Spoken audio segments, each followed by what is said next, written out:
Magandang araw mga kagabay, ngayon po September 16, 2024, araw po ng Lunes.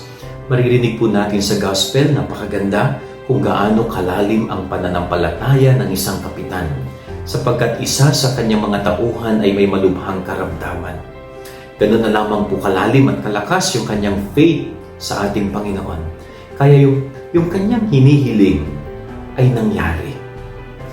Yun po yung sinasabing walang imposible sa Diyos. Pag may malalim na pananampalataya ang isang tao, mangyayari ang kabutihang ipinagdarasal nito. Ganyan din po sana natin tignan ang buhay natin.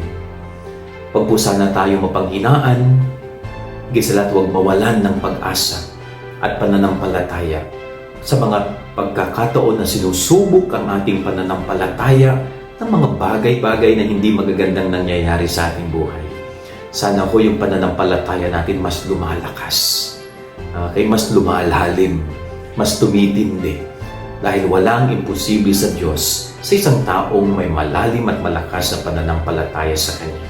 Yan ang ating gabay aral ngayong maghapon. God bless po sa inyo lahat. Pagpalain kayo ng Panginoon.